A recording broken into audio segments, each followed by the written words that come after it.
Hi, this is Debbie, and this is Light Up Your Worth. Today, I'm coming here solo in season two. What I'm going to be doing is bringing you still some really amazing guests, whether they're spiritual healers or they're coaches who come from a spiritual perspective. Going to continue all of that goodness. And I'm so excited for all of the guests that I have waiting for you. In the meantime, what I'm going to be doing a little different in season two is I'm actually going to come on too. I realized that I wasn't being completely visible with being able to come on and do some live episodes. I had some of those own questioning of yourselves, like, what would I talk about? What do I have to say? And I really like the social aspect of being able to interview all of these amazing people that I've had. So I had to go through and ask myself some questions, and thought what I do today is actually go through and I'm going to talk about how we are responsible for our own growth and healing and development and where we're going. And so some of the questions I've been asking myself is what I thought I would share with you here. So, one of the questions I asked was, what do you like most about your life? So, I was journaling and thinking about what do I most like about my life?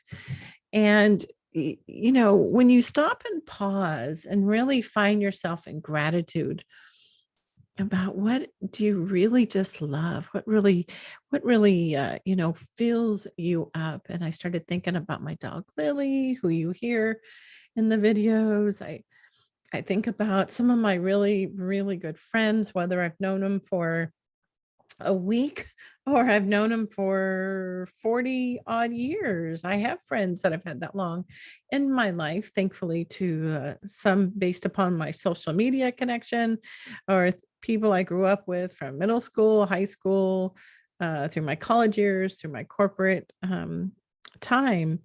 And I had to really uh, think about it. Like, what are the things I love to do? And I love to connect people. I love people. I love their journeys. I love how they met their spouses. I like hearing about where they've been. And so that was really when I started to think about that. I'm like, okay, so one of the things I absolutely love in my life is this podcast. I love it. Love, love, love talking to all these people. And then I went into and I had to go and I started looking at the question, what is my style? So, what is your style? I have done a lot of different tests over the years.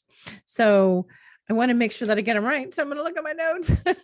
But what is your style? So, one of my things that I'm learning about now more of is the human design. So, if you haven't had that, oh my gosh, you got to do that. Human design, emotional manifesting generator is what I am. I'm learning more about my adult son, who's a projector, and seeing how we can intertwine our relationship. So it's really been really eye-opening, really, on our differences. And so it's really going to help me be a better parent. I have somebody coming on this season too who's going to talk to you about human design with parenting. Of course, I've been doing DISC for a long time. I actually facilitated in a lot of my leadership work. No surprise that I'm a high D and a high I. So the high D means I don't like the word dominant, but I'm really direct and high execute. I like to get things done. And I is the influence. It's the people connection. I love people, always have. I took a look and pulled out my old Myers-Briggs, which I'm an ENFP. No, it just seems so obvious if you know me. I love people. I'm an expert. I have feelings. And I guess in some of the tests now, they even label them like I'm the champion. So like, I feel like I'm gonna sing the Queen song, right? I am the I'm the champion of the world in helping people. I've studied a little bit of my Enneagram last year with my friend Melissa, who's Absolutely fabulous. Need to get her on the podcast. But my number one, too, is helper. I'm a helper. Number two, I'm a 7, enthusiastic. I'm 4, and 6 at the same level of an individualist and loyalist. So a helper and I'm enthusiastic. So when I say I'm so excited about each of my guests, that's genuinely from the bottom of my heart, being a heart-centered person. I've done the 5 dynamics and I'm in a super high, and it's very effortless to explore and excite. Again, there's some of the same patterns. I've also done my strength finders, which also leads to like my enthusiastics. I love connecting. I'm a collaborator type of person. So I pull all of this together because I start seeing, as you will see, I see a lot of the same themes. And what's been so interesting about having all of these different things pulled in. Oh yeah, I should also mention my Ayurvedic, right? Like we talked about that. I'm all 3. So what I've noticed in all of these and putting them together, even though they have different perspectives and they highlight different parts of you, whether it's in your work brain or your personal or relationships or just how you show up, how you get your energy, it's that there's some really common themes there. And a lot of them is that I love people, I like getting things done. So it's no wonder that there's this podcast. So why am I sharing this? I think it's important to be curious. Be curious more about you. What could you learn by taking any of these tests? How would that help you? I think it really helps clear up some of those things that we might beat ourselves up over, right? Like you might think of it as a weakness. Now, the Strength Finder book, if you've taken that test, the whole premise of the book is to talk about that our culture seems to want us to always, improve just our weaknesses. And I have found that if you focus on your strengths, just like the books talks about, is that it really brings in this more positive, higher vibrating energy into your world, right? We're not focused on the negative. And why is that so important? I found that with coaching or when you're doing energy work or any type of the healing modalities, is that sometimes whether it's purposefully or unintentionally, right, caught up in our subconscious, is that you might think that somebody needs to help fix you. And in reality, we are all already whole and complete. Now, do we all have wounds that we need to heal? Yes. Are there lots of ways to do it? Yes. But in the end, no matter what modality you're doing, it's really already there within you.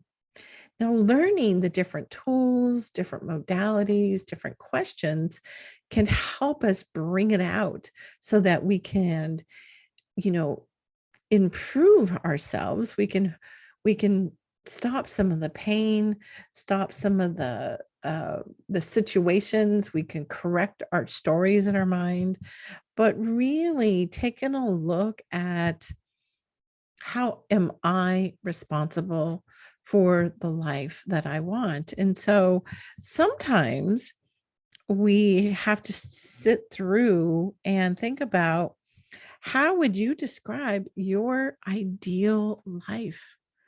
Have you thought about that? I know we do vision boards. I've run vision boards. I've workshops. I've been to them. And what I absolutely love about it is the picture representation of it. So whether you do it online or you sit down and with some magazines and just really open yourself up to what would be possible, what is possible, what is possible, how are you limiting yourself? And so by being curious and trying some of these different tests, you might come across something that you hadn't really thought about. When I think about my ideal life of this next stage of that I'm going into, I had a really pretty good list going, like type of income or relationship or would like to be. What I found is I myself was like, where's the fun? Where's that fun I use a coaching wheel, which is basically a circle divided into 8 parts. And one of them was fun. And I've consistently seen it over the last couple of years. Like, where's my fun? And many months ago now, I started to try to incorporate different types of fun. I wrote out my list of about six things that I wanted to do, and I've been incorporating them back in. Now, some of them are seasonal, right? Like I'm learning how to fly fish. I've always loved camping, but I'm not a winter camper. And so for me, that will be seasonal. And so I started to really think about with this ideal life that I want is that, what do I need to know? What knowledge, skills, what strengths do I have that I bring to this that I'm going to want to, enhance, you know? So what do I need to know? What do I already know? And then I had to really think to myself, you know, how do I know it? Some of the things that I've picked up, which have moved over into my beliefs or my unconscious thoughts, have been things that I've picked up. In several of my interviews with some of my amazing guests, we talk about, the years of 0 to 7 and how much is formed in our theta brain. And the theta brain is what then moves into our subconscious. So if you learn not to touch the stove because it's hot, you don't really actively have to, think about it. You just kind of know. So when I think about what do I know with this life that I'm creating, I've been questioning in my own healing journey to question, where did I learn that? Was this something that I picked up along the way? Is this something that I truly believe in? Is this part of the community I grew up? Is this part of the neighborhood that I grew up? Where did I receive this? And sometimes they're triggered and I don't even realize that, oh, other people don't think that way. Not that it's wrong, not that it's good. It's just that it's different. And so I would challenge you, I guess would be the word, to think about how some of the things that you go about doing. I've been recently staying with my sister and her husband in their home. And one of the most funny things that we talked about is that she has different cooking instruments in her kitchen. So on the nights that I make dinner, I've been using some of her different cooking tools. What's really interesting is that we laugh like, how could I get to be this age and not know this, not have used this, right? Like, how did you know this? How did you learn that? And we're very close. And so it's really funny to think about, just by slightly changing my perspective, my environment, I've had these opportunities to learn things. Now, granted, I've been in the kitchen since I was, very, very young. And so to be able to know this, right? Like, if I'm going to cook, if I'm going to make a keto bread, I didn't realize how many different flours they were, right? The coconut flour, the almond cow flour, there's a whole bunch of them. And so if I wanted to continue, for example, to eat keto bread, then, what do I need to know? What knowledge, what skills, what strengths do I need to do? And then how am I going to learn it? So these are questions I've been asking myself as I continue on and own the responsibility of healing and growing and developing. And so I thought I'd share them with you because it constantly comes back in a lot of my interviews, is that you wonder if, am I going to go do a session, whether it's, say it was with me, or if it was with any of the coaches or any of the healers that I've had on, all the spiritual, just amazing folks. And is that going to solve my problem? And in reality, they can really help you process through, they can hold the space for you, but it's up to you to make those changes. There's been a lot of focus lately on habits, right? We've had like the Power of Habit book, and now we have the Atomic Habits. And in my professional performance improvement, we help people change their habits, right? Of how they're going to measure and improve. And when I apply that to my own personal development, one of the things I have found so powerful, and why I personally have a coach and why I coach others, is that you get like this accountability partner with yourselves. But sometimes with energetic healers, is that you may not necessarily have a coach. And what I found fascinating about that is that I've realized is that we kind of inadvertently can put that responsibility on whoever we're working with, right? Like you go to explain it. Well, what did I get out of that? Did I do a miracle healing? Well, I'm sure that those occur too. And you can feel the difference. And it's up to you, right? Allowing the integration to happen. My podcast that published last week was with my dear friend, Christine Muro. And she did a reading with me on my Ayurvedic doshas. And I'm all three. I'm a triple something, right? And what was so powerful about it is that learning that has all been integrated over this last year. And as we recorded the interview that was published, it was really a great way to stop and do reflection, which I call Hansei. So Hansei is a term, it's a Japanese term that's used in the lean communities for taking a look at something from an emotional, perspective and an intellectual. So how do I feel about something? And how did it actually go? Like the thinking behind it, the analytical, the process.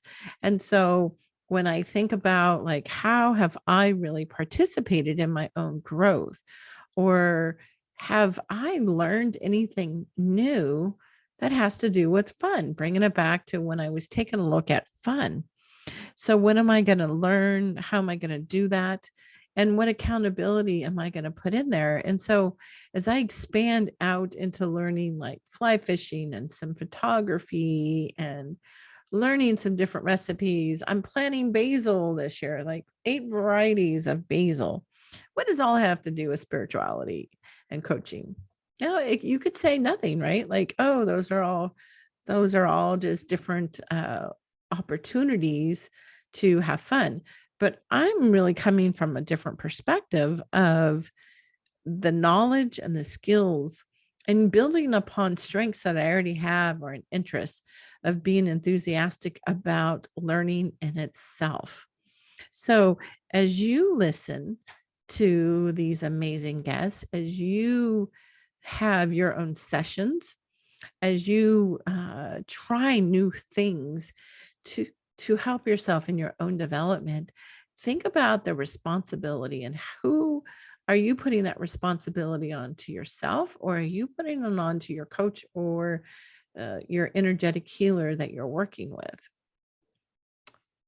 right? Like nobody's going to help us. They're there to help guide us, provide us the tools, but it's really up to us. And so ask yourself, who are you putting those responsibilities onto yourselves?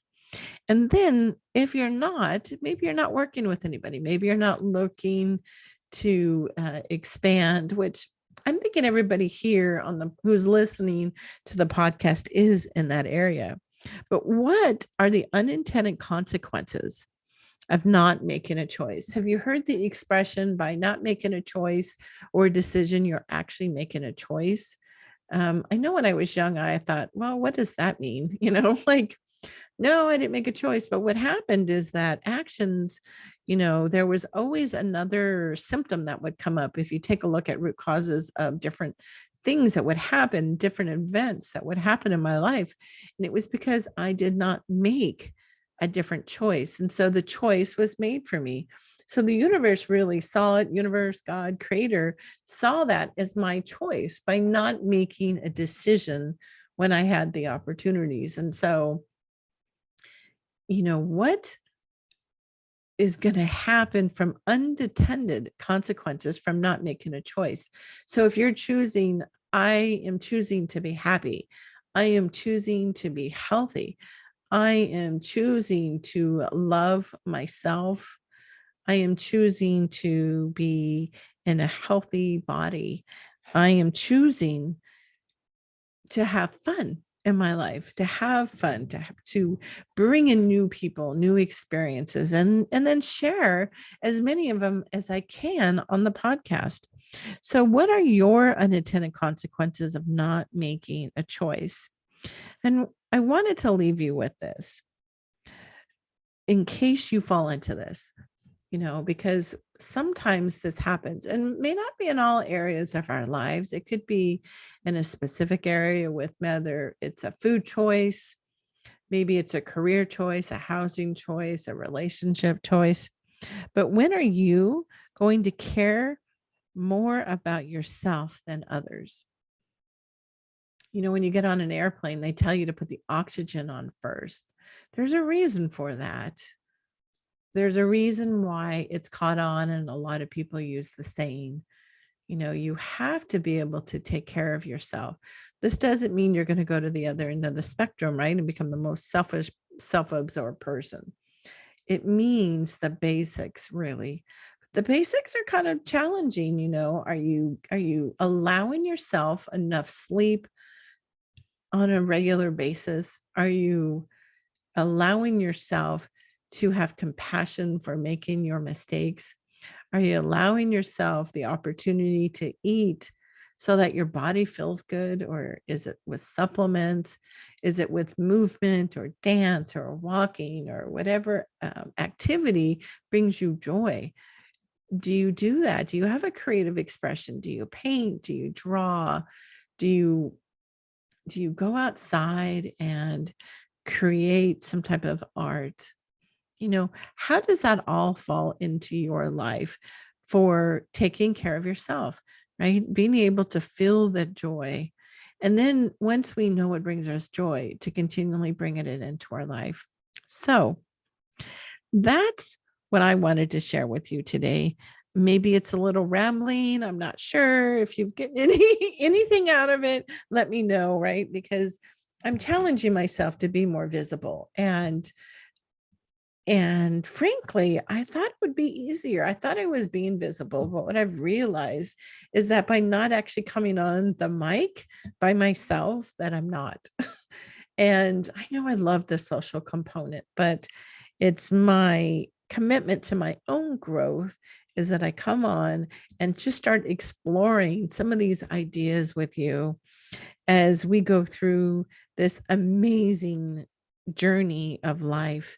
And being visible for myself and working through any self-ridicule that I have, right? My own judgments, that as I ramble on, that the tidbits that I'm trying to make, did I actually make my point? Getting out of my head and really continuing on with my heart, as I do when I meet with each of my beautiful guests. And as I sit here, and you'll see it if I'm on Zoom, I'm trying to just continually look at the video with the camera, and I actually find that a little bit more intimidating than I would have thought. So I'm not sure what that's all about, right? So that's for me to go do some Hansei, some self-reflection journaling, my own mindfulness of what that looks like, and just realize that we're all here, we're all together.